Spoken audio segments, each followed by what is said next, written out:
Hi everyone, welcome to episode 114 of the ITSM crowd, where our topic today is the power of community.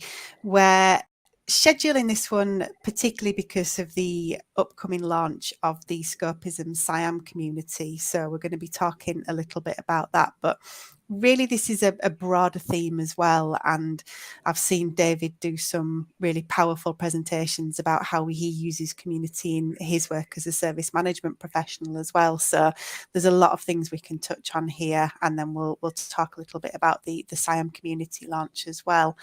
My name's Claire Agutter. I'm the host for today's session, and we will kick off with some introductions. So David, if you wouldn't mind starting us off, just tell everybody watching a little bit about yourself. Oh, thank you, Claire. Thanks for having me here today. I do appreciate it. So as you say, I'm a service management professional. This month actually marks 30 years of me being in the workplace, and the vast majority of those have been in and around service management. And more though, I'm self-employed. I'm a consultant, and more I tend to call myself, and I've made this up entirely, a value co-creator. Mm-hmm. Because to get value out of service management, you need to involve people. You need to work across organizations. You need to get as many people involved as you can. And I've learned the hard way that when you don't do that, things fail. So nowadays I call myself that value co-creator. And I, as you say, I like to create communities to essentially help organizations achieve their goals and outcomes. And that's now expanding outside of just the day-to-day work. There are several communities now spinning up, not least of all this SIAM community. Mm-hmm. And in addition, I've co-created a women in technology community of practice to offer allyship there. And I'm a member of other communities that offer inclusivity and allyship to people coming into our profession. So it's something that I'm really passionate about. Fabulous, thank you. And yeah, if I think back to the early days of my career in service management, things like ITSMF and even local BCS meetups were so important to me, just to see what was out there and where I could go. So yeah, absolutely brilliant, the work that you're doing. Steph, tell us a little bit about yourself. Hi, so I'm Steph Ward. I'm the Scopism community manager.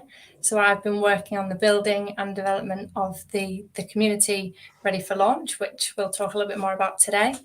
But my background, I'm a scientist as I started, and my experience spans the ISO accredited environments of science and manufacturing and telecommunications. Trained and practiced in Lean Six Sigma, so huge advocate for shared value and good practices, and passionate about the benefits of an involved and supportive community. Fabulous. Thank you very much for that. I can see we've got people watching us live as well. So I would encourage you to get involved too. We can make our own little community on this session. You can use the YouTube comments to put in your thoughts, questions, and we can bring them up on screen and discuss them. So if you've got anything that you want to ask David or Steph, by all means, pop it in there and we will bring it up. But those of you that are long-time watchers will know we tend to start these sessions by just defining what we're talking about, because it's helpful if everybody's pretty much on the same page. So David, I think I'll come to you with this question first. What is community? What does it mean, and why is it so important? So for me, a community is that kind of non-hierarchical, safe place where people can just come together to exchange ideas. It's also somewhere where you can lift yourselves out of the everyday fires that we all seem to get involved in as we work, and really focus on topics that we all agree can co-create value for anything that we as a community choose to go and co-create value for. And I think communities are really important because anyone at any level of understanding, any level of an organization or profession can actually join a community. And not only can they learn from others, but they've also got a unique perspective. You know, the perspective that they can offer is as important as anyone else's. And if I speak for myself in terms of the importance, you know, if I'm honest, in the past, I've kind of chosen not to go to, say, a conference or a committee meeting or a meeting because maybe I felt like I wouldn't fit in, or possibly felt out of my depth, a little bit of imposter syndrome, so to speak. Whereas when I've been part of communities, I've been able to sit in the background and listen and learn safely. I've not felt like I'm in the spotlight so much. And then I've been able to grow in confidence to that point where I can share my own ideas and really influence outcomes from that community. And whilst I genuinely think conferences are excellent, they're fantastic places. As I say, they can feel a little inaccessible. So I think communities are really important from the point of having that inclusivity and being able to offer allyship. And also from there, you can vindicate or develop your own understanding of what value is and what you're trying to achieve. And then maybe you can then develop that into going to those conferences, developing your own ways of working, and really just growing in confidence. So I just find communities are a fantastic way for anybody to get involved in delivering something that's of value to them. Yeah, and I think technology as well has made it so much easier to access your community. One of the things pre-COVID, I used to try and get to local meetups, DevOps Leeds, DevOps Sheffield, DevOps Manchester, Agile Leeds. But then during COVID, I could go to kind of, DevOps Toronto if I wanted. And that was kind of cool. And I think things like LinkedIn, Facebook have given us a platform to find our community, even if they're not in the same country, the same time zone, which is really helpful, I think, in terms of finding somewhere that you fit. And that can be, within service management, or it can be dog training or sailing or whatever it might be. So yeah, I think that's a nice way to look at it. And Steph, you've been kind of beavering away getting the Scopism community ready. What do you think community means, and why is it important? I think you hit the nail on the head there, David. And especially I don't know for those that have read the blog, but one of the things I say is find your place at your pace, because you can come and observe, you can get involved, you can slowly integrate. And, communities have a very powerful impact, and that can be personally and professionally for anybody that's new or experienced. So, yeah, I'm definitely finding that it can be extremely beneficial for those that I've been involved in, and it's given me a lot of insight to how to improve that further as well. Yeah. And I don't know if it's unique to service management, because I've been in service management so long, but the service management community in particular seems to be incredibly strong and supportive. And, groups like Back to ITSM on Facebook, they've just endured for years and years and years. And I think we are a community that's been built on value co-creation and knowledge sharing, and that continues to thrive today. So, Steph, tell us a little bit about the Scopism SIAM community then. Yeah, so it's a dedicated community. So it's focused on service integration and management. So offering professionals, experts, enthusiasts, anyone who has an interest or maybe doesn't even know what service integration and management SIAM is. But it's a place that we can offer a wealth of free resources, basically. So following the amazing work from Claire and all those that have been involved in the body of knowledge and the evolution of SIAM, I suppose, we've partnered with some companies at the forefront of that, if you will, and further supported by education partner Exiting, so HCL and others that I can't mention at this stage, but onboarding those partners to enable that environment to be completely free. So, like I say, finding your place at your pace, you can pop in, access the content, be part of the discussions, events, webinars, just really a really dynamic sort of data-informed, quality-driven experience for everybody, really.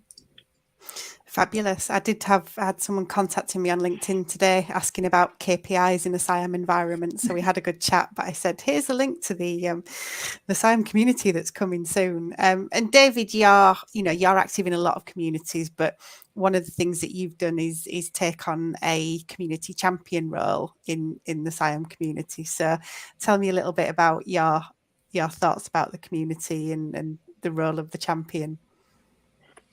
Well, I just think that role is to amongst many things, is to act as that ally, to introduce people to the community and to help them find. I'm going to coin Steph's words, to find their place at their pace. It's not about anybody knowing more than anybody else. It's just about being able to point people in the right direction and give them the help that they need. And also as a community champion, I also want to learn from others, and there's going to be so much to learn as part of that community.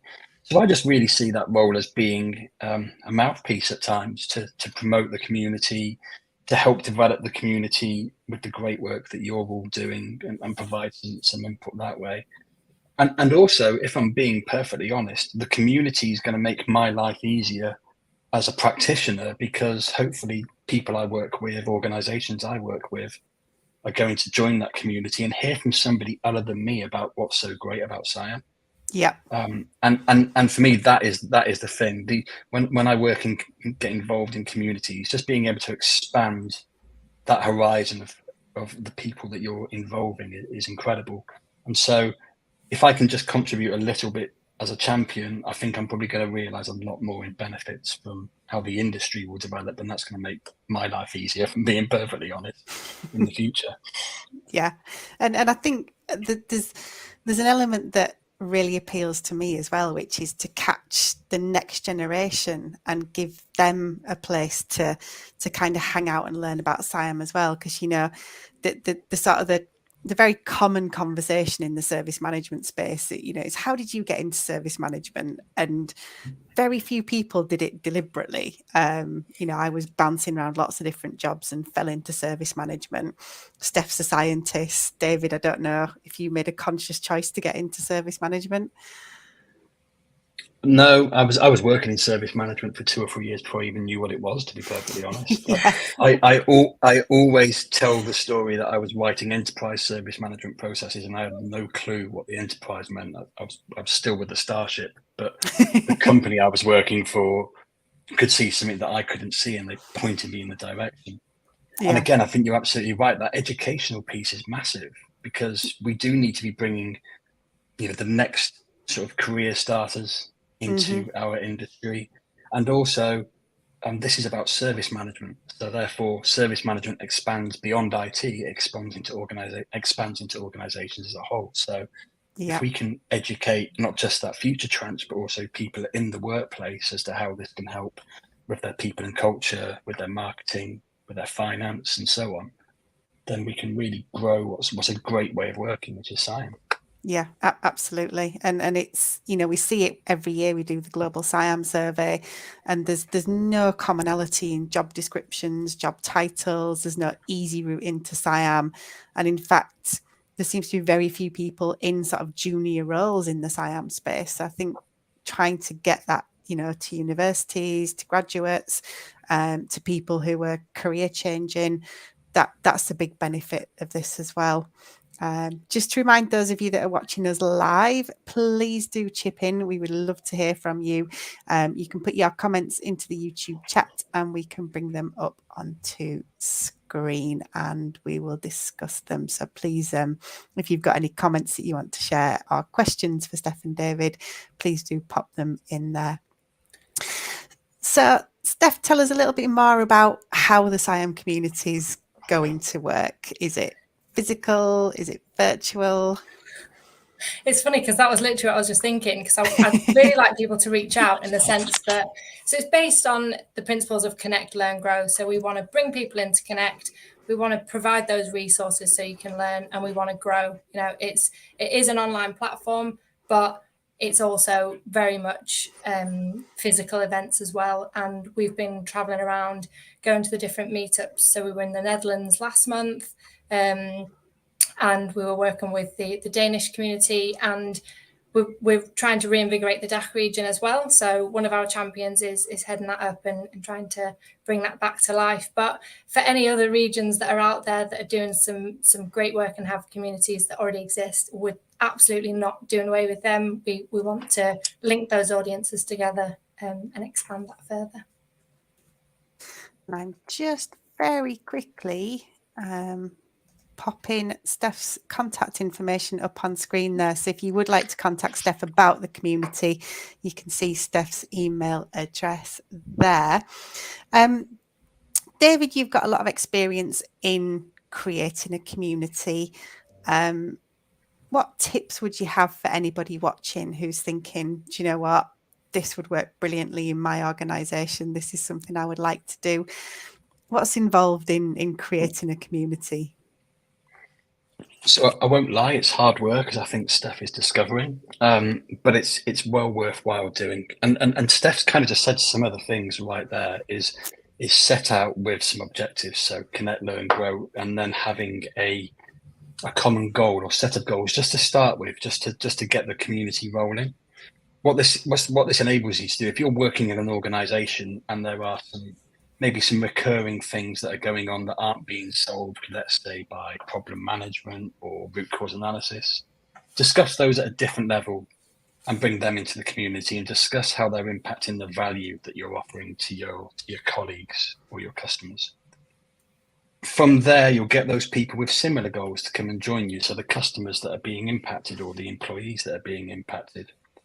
And I would always say, look to create a form of charter. It doesn't have to be too sort of explicit, but just something that talks about what you're aiming for and refresh that and understand that you're all on the same page.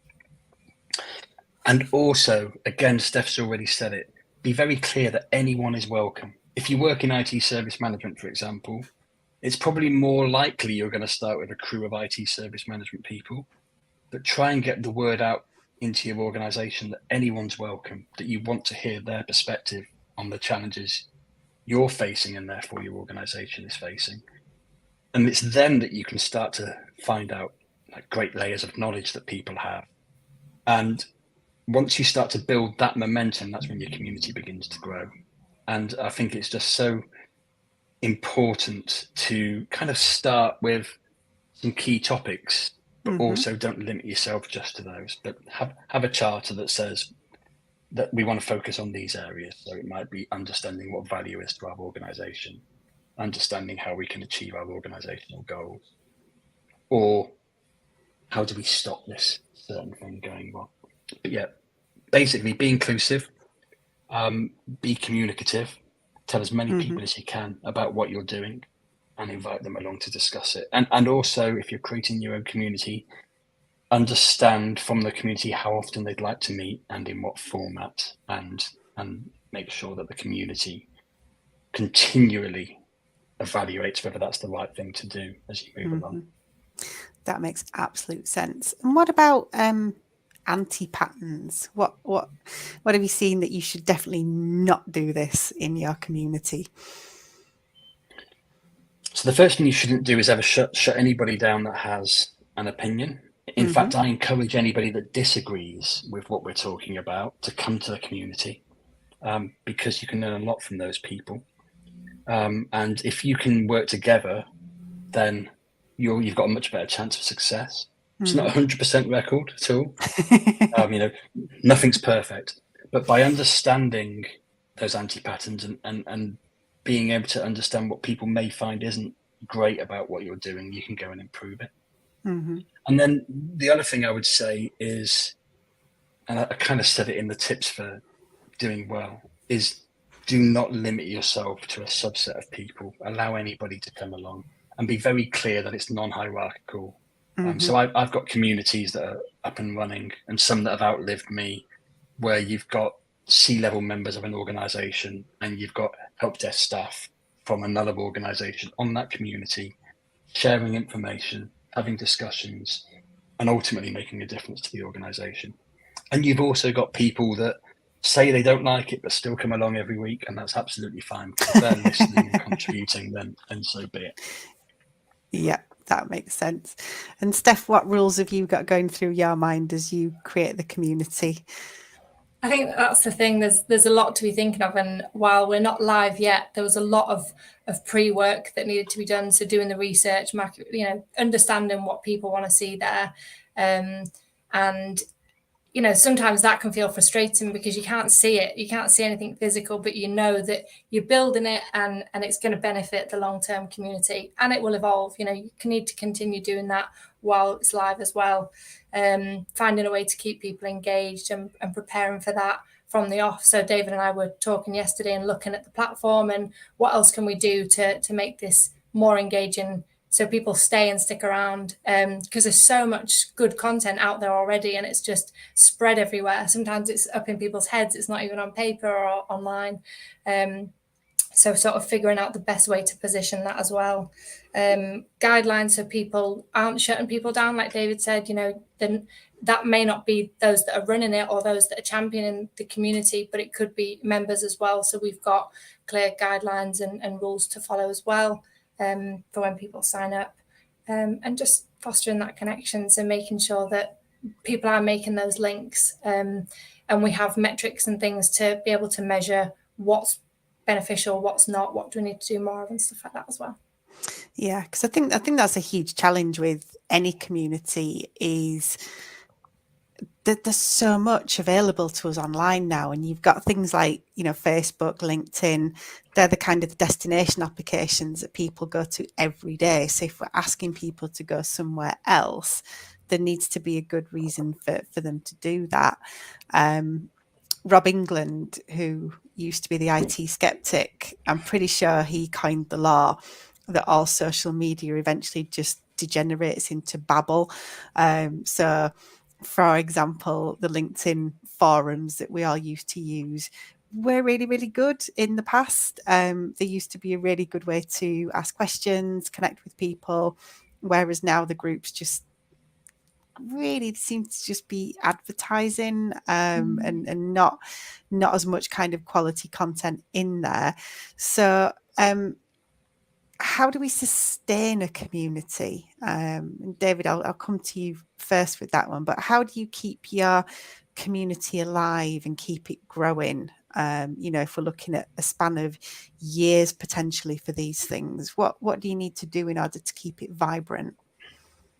So I'm in the communities that I've co-created, we're always seeking feedback. So we're always looking to understand, are we talking about the right things? And we'll do that through various mechanisms. We'll ask the question on the community call, but people understandably aren't always comfortable offering critique on a call.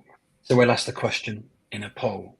We'll ask the same question in a post. We'll give people as many opportunities as possible to answer the question in a way that they're comfortable answering. We'll seek from them, again, through all of those mediums, what they would like to talk about and how they would like to talk about it and for how long. And then in terms of like keeping it alive, I just do some really silly things. Like I make all of my flyers absolutely bonkers, so to attract people's attention. And then there is a bit of madness behind it. I then look at where I've placed that flyer and see how many people are engaging with it, how long they stay on the page. And then we do that for the articles that we share and the posts that we discuss. And if we see something's not working, but the community is still saying in those polls it's of value, we find a different way to approach it. But if it's not working and they're saying it's not of value, we put it somewhere else. We park it for a little while. Never get rid of anything though, because you'll be surprised how often an idea comes back round again and you can recycle it and reappropriate it. And I think the other thing I do, or we try and do, is get some different voices in, get some guest speakers in, try and avoid the monotony of a single voice acting as the facilitator. Yes. So get some different voices in, some different points of view, invite controversy, and put that on those, in my case, the garish flyers, so people know what's coming. And just that. So we've had communities where, you know, they've been running for a year or two, and you definitely see a dip, and it's about how you anticipate that dip's coming through looking at those metrics. So all the great design work that Steph's doing today is going to really benefit in the near future, because that's going to give those indications as to how to maintain the community and keep it alive. Yeah, and Steph, I think nicely coming to you there. What are the sort of things that you're designing in to keep the community vibrant? Well, first of all, I love David's funky bio because I found out he saved an elephant's life. So I think that it creates that communication around, outside of work. You might, obviously, we're all there for a common goal and purpose, but it does keep it light. And, you've maybe had a hard day at work and you need to face a challenge that you've got with service integration and management, but I just want to have a chat with David about an elephant. And it's kind of, it is keeping that lighter side to it and having things like a bit of fun and memes and rewards as well. Recognize the little wins as much as the big ones, because a lot of the little ones make the big ones, right? So I think while we've got a lot of the functionality within the platform to measure those metrics and understand where the discussions go and what do we need to adapt, and like David said, it will evolve. And I like the fact that you said don't get rid of anything, because I reckon there'll be times where I'm like, oh, that was rubbish, and you have to persevere at the same time, because it will grow over time. But yeah, getting that feedback, understanding what people want to see more of, what's good, and that's something that we've structured our champions around as well. So we have such a broad network of knowledge there and experience and expertise, so they can contribute in various ways. And also members and partners, and Claire, you're very much part of it, so that's definitely a win. Fabulous. Thank you very much. And David, thank you for being a community champion as well. We recognise that time is scarce, so it's brilliant to have you with us. So just wrapping up, I'll come to you both for final thoughts, but also anything that you would like to share. If you've got any links, or if you might have written a book, David, that you'd like to mention at this point, then please do. So David, any final thoughts on community? Where can people learn a little bit more about you, and have you written a book? So let's go with community first. We'll do that other stuff really quick and last. So something Steph just said really chimes with me around that personableness. Often we work together in moments that I mentioned firefighting earlier. So we're often thrown into these things. Having a community means that you can step back and look at those things through a slightly different lens. And part of that lens is knowing the people you work with on a bit more of a different level. You'll be massively surprised how that helps you next time you're in a fire, that you've got that empathy and that understanding for that person that you've developed through the community. It means you'll work better together when you're under duress. So I just wanted to drop that in, because I think that's a real important part of a community. In terms of reading more about that very point, I may have authored a book called Co-Creating Value in Organizations recently. That's available on all good online bookstores. It's also available by TSO, the publisher, the stationery office. And I'll be speaking about co-creating value in organizations at the Service Desk Institute Conference and Awards in the next couple of months, and some other places that are just being firmed up right now. And I'd just like to give a little plug as well to something I mentioned at the beginning, which is the Women in Technology Community of Practice, which is aimed at offering allyship and support to women seeking to get roles in technology, service management, or just have a listen to the challenges others face. Fabulous, thank you. And anybody who wants to learn a bit more about that, you'll find information on David's LinkedIn profile, I think, and you'll find David on LinkedIn. And Steph, any final thoughts from you, and where can people learn a bit more about the SIAM community? Well, I'm unfortunately not an author of a book yet, so I've got no book, but there is time.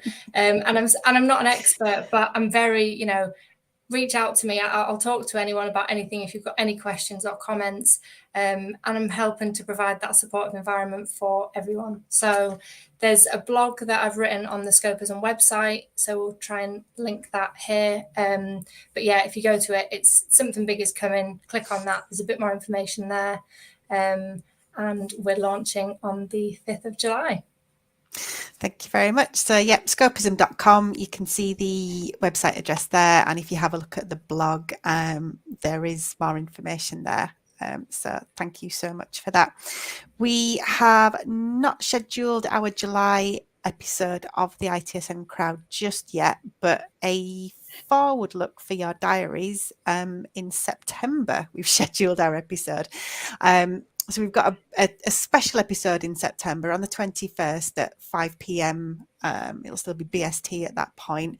We're going to be talking about tech ethics. We're going to be talking about the impact of artificial intelligence on jobs with a guest from the voiceover industry. And we've got a panel of experts. We're going to discuss what this means for IT professionals.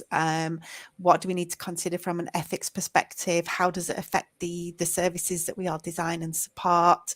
What education do people need to have? So that's going to be a really good episode, and I would recommend popping that in your diary if you can join us then. But for today, Steph, David, thank you so much for being with us. Really enjoyable to chat to both of you. Thank you to everybody who's been watching, and we will see you on the next episode of the ITSM Crowd. Thanks, everyone. Thank you. Thank Bye. you. Bye-bye.